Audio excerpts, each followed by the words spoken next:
Welcome back to this edition of Grizzlies Daily. I'm your host Malik, and we actually have some good news. The Grizzlies finally won a game. After what was a week of disappointment, the Grizzlies have finally won a game. Granted, it was against the Sacramento Kings, but a win is a win. I got nothing to complain about. So let's talk about this game.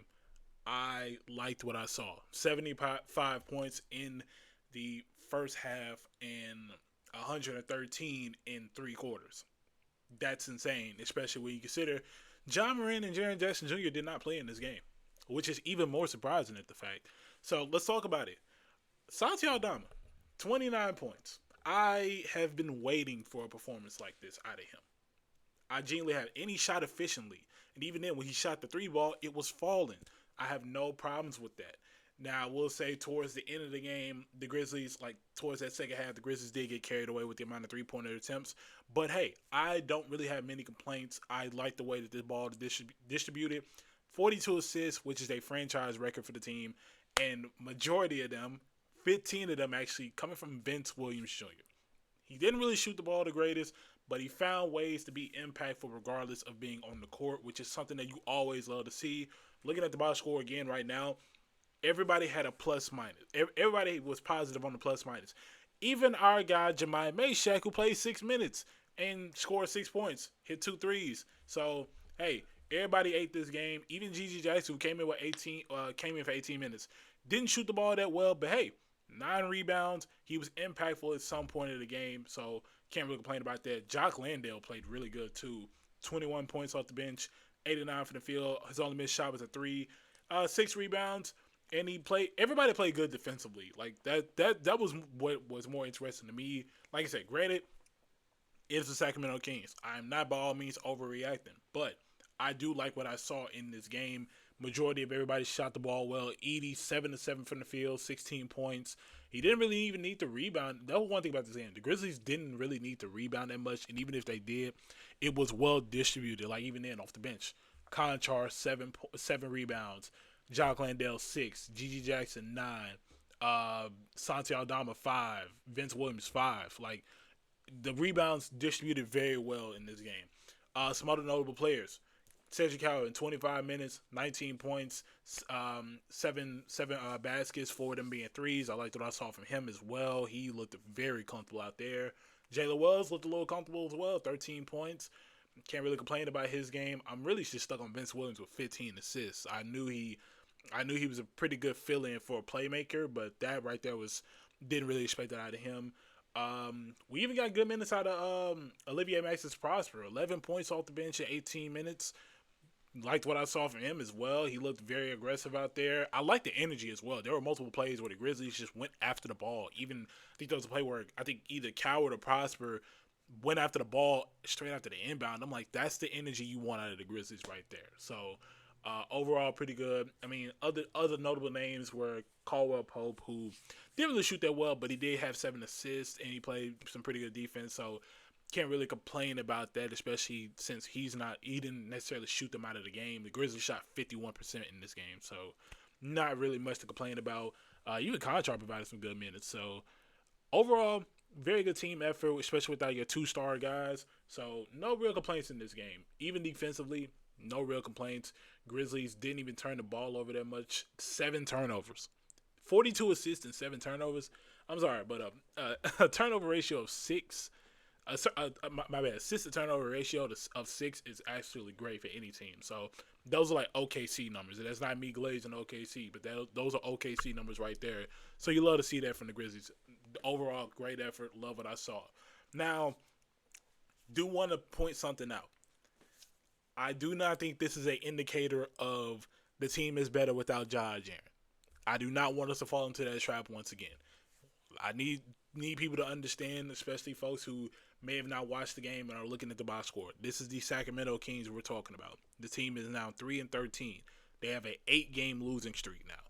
They didn't have Sabonis, so you really have to watch out for games like this because, yes, while the team played good, while the Grizzlies played phenomenal, this is not an indicator that they're better without Ja and Jan, in my opinion. Now, I do think if you see another game like this, then you really have to evaluate, hey, maybe we need to play. Sometimes it's okay to play through others. If I'm being real, I think that's something that Islo needs to adapt to. Is hey, maybe this game we don't have to play through Ja or Jaren. Let's start off the game. Let's run a few plays for Cedric Coward. Something like that. Just switching it up, making it. I think we need to be in a position where guys are more comfortable on the court without Ja and Jaren. Obviously, you're gonna be without Ja for 2 weeks, and then there's nothing that says Jaren is gonna be out for a significant amount of time, at least right now. So we don't know that, but it's a good indicator that hey, you can play through the other guys, and I think that's something we all kind of knew, but the coaching staff may not. So we really have to, hopefully that gets ingrained in their head eventually. But overall, I liked what I saw. I genuinely liked what I saw. There were no real complaints in this game. I mean, don't get me wrong. I would say towards the end of the second half, I was definitely asking myself the question, why can't we play like this with our two guys that are making basically $200 million a year? But, hey, a win is a win. But like I said, I don't think this is an indicator that things are going to change as far as, oh, this is the reason why the Grizzlies need to get rid of Ja or Jaren kind of thing. You can run the propaganda if you want. I'm not a believer in it right now. It is just one game against a team that is below 500. Now, if I see this happen against teams above 500, then we can have those kinds of conversations. But for right now, putting them at ease, and right now, I think we just overall need to celebrate the win before anything. Now, this isn't necessarily Grizzlies news, but I do want to talk about it because a lot of people are going to push for it. And I'm warning y'all right now, the national media is going to push for this. So do not fall for the propaganda. Obviously, we've heard Ja Morant rumors and other things like that, saying Ja doesn't want to be in Memphis, even though the team, Ja, and the coach himself have all denied that. But they don't want to pay attention to that because it doesn't fit the propaganda. Does not fit the national propaganda. But I am here to tell you that in the next coming days, maybe even today, there is going to be a propaganda pushed by the national media that, hey, LaMelo Ball for Ja Morant. I'm telling you right now, it's probably going to happen. That trade is going to happen. Well, the trade rumor is going to happen. Let me just throw that out there. I have no opinion on this so far right now because it's not an actual rumor, and I know it's not going to be a rumor. But I'm telling you right now, the national media is going to push for this, and I do not want y'all to fall for the propaganda. LaMelo Ball is a great player, all-star caliber player, and it really can be an all-NBA player. But I'm warning you right now, they're going to push for that, and it's probably not going to happen. Just as simple as that. Now, if there's a world where LaMelo Ball, if the Grizzlies entertain it, then that's different. Honestly, I'd welcome LaMelo Ball with open arms. I like his game. I like the way he can impact the floor. But right now, I'm here to tell y'all they're going to push for that. So just kind of put it at rest. Do not take it seriously. And this is probably my only time really talking about it because I already know what's to come because they've done it in the past before. And I know how this works. It's not happening. So that's the end of that. So just throwing that out there. Now, 16 games. The Grizzlies are 5-11. Right now, we are, still figuring things out. They play the Pelicans. No, excuse me. They play the Mavericks tomorrow on Saturday. And then they play the Pelicans Wednesday, I think. But just here to talk about, how's it feeling across the Grizzlies, So there's something about that. And, hey, let's just talk about it. So I'm looking through you guys' comments right now from the last video. Let's just start from newest, which go right there. This comment was actually about an hour ago before I made this video. It says, last night they looked like a great team, and guess what's different? We had a record assist, hardly any turnovers with this lineup. It makes you question attitude. Gigi looked good too. Jock looked good. Edie is becoming a monster, and I'd like to see Jock at the 4 with Edie at the 5 just to see what it looked like. Okay. So I'll just start on a pyramid level. Jock at the 4 and Edie at the 5 likely won't happen unless Brandon Clark just comes back because, you need depth off the bench from the front court, so that likely won't happen. As far as that, though, Gigi, Jock, and Edie did look good. They looked great. I liked what I saw. The attitude is very different. I think it's because you got a lot of guys who are hungry. A lot of guys who are tired of losing, And this is not me saying Ja and Jaren are tired of losing, but there's a different energy. If they're not hitting on it and they're the leaders of this team, the guys making the most money, then it's going to affect the others. And I think right now, I think that you let the others kind of play their game, which is something that I've advocated for. You get a different sense of the court, and that's exactly what we saw. Like I said, hardly any turnovers with the lineup was something that surprised me, and it lets me know that Islo is relying too much on Ja and Jaren. I mean, Ja has accounted for majority of the turnovers on this team, and him not being on the floor kind of shows that.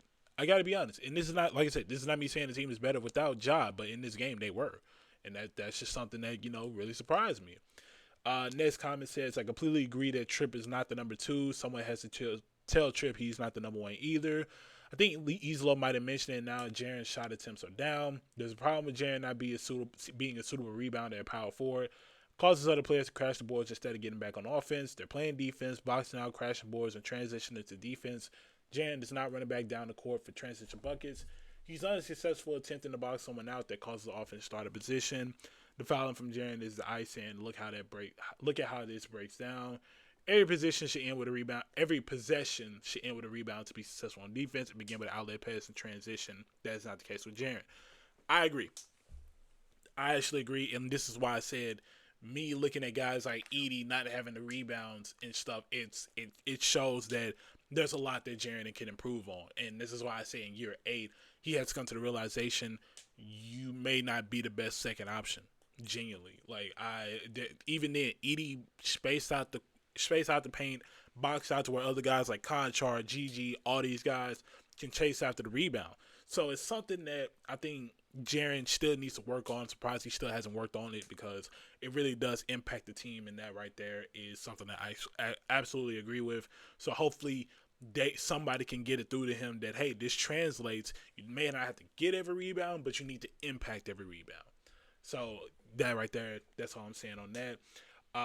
Next comment, though, says, if Jaren is not getting coached the way he's supposed to, before we blame any player for anything, we have to look at the coach. Besides, Jaren has never been a playmaker. Jaren is a play finisher, just like Edey. You even stated that they're not setting him properly. The coach doesn't coach them up in sets. He just states that we need energy. That's all we've heard. Plus, not to mention on defense, they have not one position where they knew what each other or themselves are supposed to be doing. It's like they don't even practice defense.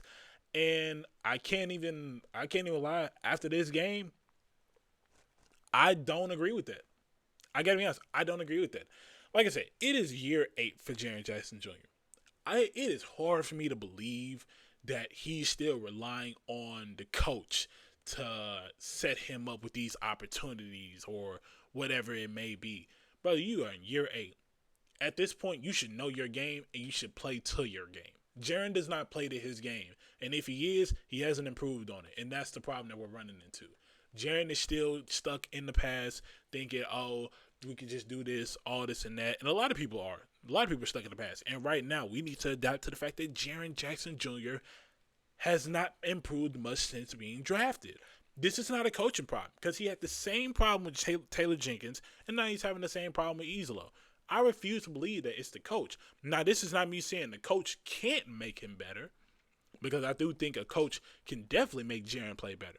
But it's hard for me to believe that the coach is impacting Jaren's ability, Jaren's mindset to, you know what, I'm at the top of the key, let me shoot a 3. You know what, I got a smaller defender on me, let me shoot over him and not even be close to the paint. Or, you know what, let me take 2 dribbles, spin into the double team, and just go from there.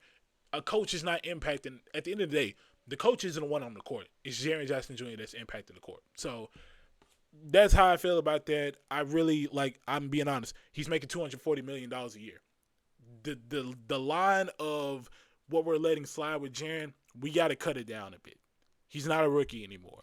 He's not a young guy anymore. He should be in his prime. That's the end of that for me. He is in his prime and he needs to play like it. That's simple as that. I'm tired of holding his hand when it comes to this and that. Jaren hasn't even shown me, that killer. I need that first half of the season Jaren from last year. We get that. That's a whole nother discussion. Simple as that. And the last comment right here, I'm gonna end this on a good note because I actually really like this comment. It actually really makes me appreciate this. He says, "Hey man, we appreciate you. I've had like 4 channels where one even had 25K back in 2013, and I let them all slip away. Maybe that has more to do with my discipline, but I'm saying this to say I know how difficult it is to be consistent. Once again, I appreciate it, and it really does. It really does mean a lot to see a comment like that because I work overnights, y'all. I'm recording this on my break, and it's 7:50 in the morning. I don't get off till noon. I went to work at 3 in the morning. So coming back to do all this kind of stuff and making sure to get these videos out to y'all really does mean a lot, and I really appreciate the gratitude that y'all are bringing back to me. Like I said, 600 subscribers in a few months. I would have never predicted that, but hey, here we are, and can't wait to keep putting out content for y'all like these videos where we can talk and hopefully do more. Like I said, I want to do more with these videos, but there's a lot to work around, especially with copyright. I know y'all been asking highlights and stuff like that, but due to copyright, that is going to be very challenging unless I figure something out. If y'all have any workarounds, be sure to let me know and I'll try them. But that's going to wrap up this edition of Grizzlies Daily. I really appreciate y'all for tuning in. Like I said, Grizzlies play the Mavericks on Saturday, and then I believe that is it, unless they have a back-to-back. Looking right now, so they play the Mavericks on Saturday, and then they do not play again until Monday against the Denver Nuggets at home. So I will be at that game. So make sure to stop by and say what's up, whatever it may be. If you like this video, make sure to like, comment, subscribe, and turn on post notifications. And I'll see you all on Monday in the next video.